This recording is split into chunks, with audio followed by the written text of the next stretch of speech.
There's a lighthouse sitting in complete darkness while ships are crashing against the rocks. And the keeper inside, he's convinced that keeping the light off is the humble thing to do. That image might sound absurd, but stay with it because it might be the most accurate picture of your spiritual life right now. Somewhere along the way you felt something, not loud, not dramatic, more like a quiet current running just beneath the surface of your everyday life. A pull towards something bigger. A sense that you were made to influence people, to carry words into broken places, to be someone others could follow when the darkness gets too thick to navigate alone. And the moment you allowed yourself to really feel that pull, a voice appeared, familiar, almost protective.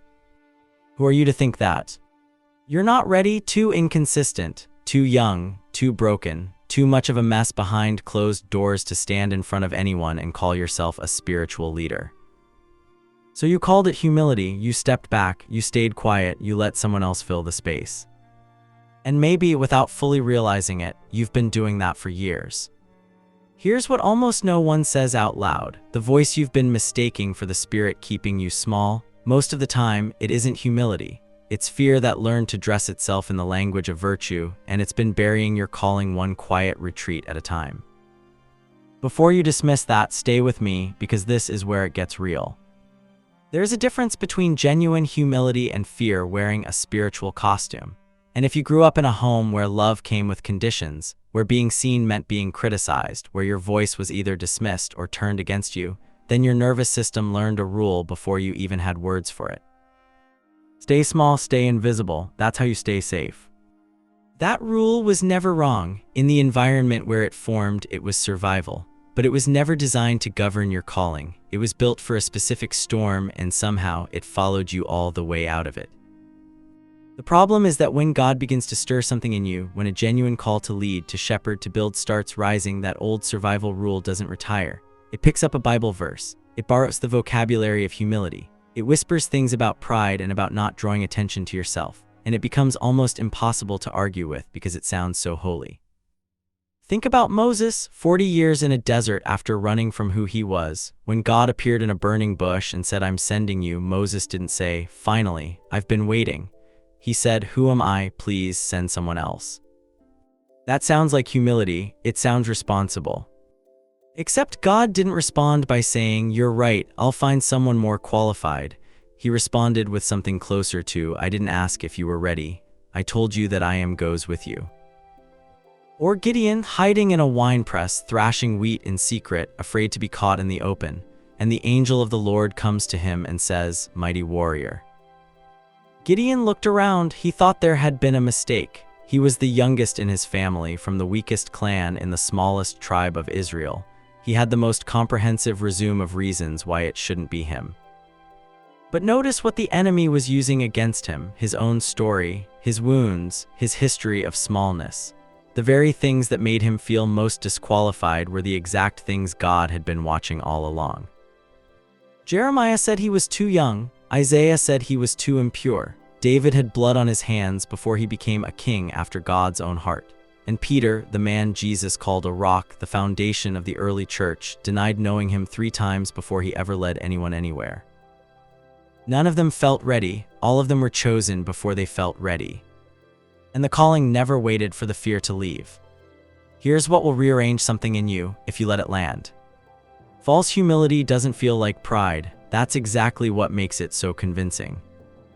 It feels careful, responsible, even spiritually mature. It says things like, "I don't want to make it about me," while the actual root, buried deeper, sounds like, "I'm terrified of being seen because every time I've been seen in the past, it cost me something I couldn't afford to lose." This is the precise place where unhealed emotional wounds and spiritual calling quietly collide.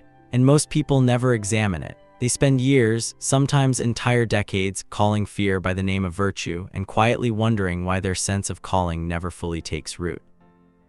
A lighthouse doesn't keep its light off to be humble. It keeps its light off when the keeper is afraid of what shining might cost him. But the ships don't stop coming because you're afraid. The sea doesn't pause for your self-doubt. The storm is already here and the coast has been dark for a long time. Maybe a part of you is thinking, but what if I step forward and I fail publicly? What if leading spiritually just exposes everything broken in me? That fear deserves to be taken seriously because it's real and it comes from a real place. Yes, at some point you will fail. You will say the wrong thing at the wrong moment. You will lead imperfectly. There will be days when your old wounds surface and your leadership stumbles in front of people who are watching. That's not a prediction of your worst-case scenario. That's just the honest reality of any human being who steps into spiritual influence. But here's what almost no one will tell you: the calling was never about your performance. It has always been about your availability. God doesn't call the equipped, He equips the called. And the same wound that makes you afraid to lead, the one that formed in a home where love wasn't predictable, where being visible meant being exposed to pain, that wound doesn't disqualify you from your calling. In many cases, it's precisely what qualifies you for the specific people God placed in your path. Who better to walk someone through grief than a person who knows what it feels like to grieve and not know if the floor will hold? Who better to lead someone through the wreckage of a broken home than someone who knows every dark room of that house by heart? Your brokenness isn't a disqualifier. It's a map. Think about the people who needed your voice and never heard it. Not as a guilt trip, but as a weight worth feeling for a moment. The younger person watching you from a distance, waiting for someone to show them what faith looks like when life has been genuinely hard. The person in your community quietly drowning while leaders who were never meant for them kept filling the space you left empty. This is the cost of a lighthouse that chose to stay dark, not to your reputation, not to your comfort, to the ships that were depending on something you had and held back. Here is the scripture I want you to sit with, not as information, but as something you let your body actually receive. For God has not given us a spirit of fear, but of power and of love and of a sound mind. 2 Timothy 1:7. That word spirit in the original Greek, pneuma, not a passing feeling, not a bad mood, an operating system, a source.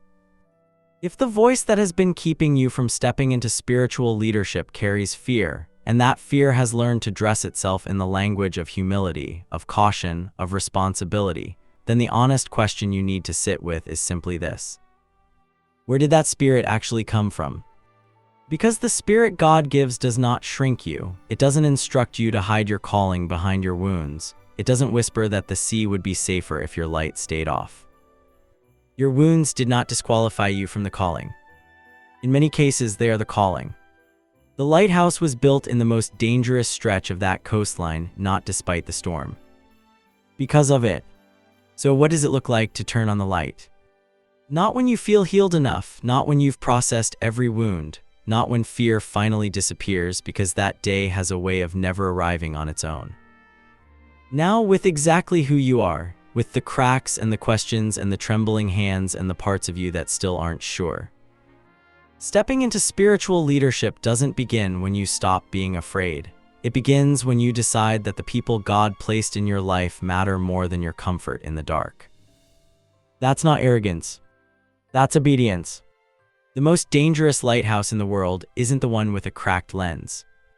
It's the one that chose to stay dark because the keeper was afraid of the attention. You were positioned here in this season, in this community, in this very moment, not by accident. And the question God is asking you isn't, are you perfect? It's simpler than that and harder. Will you shine? If this opens something in you, something you've been carrying quietly for a while, don't close it back up. We're going to keep going deeper here, because healing and calling were never meant to be separate conversations.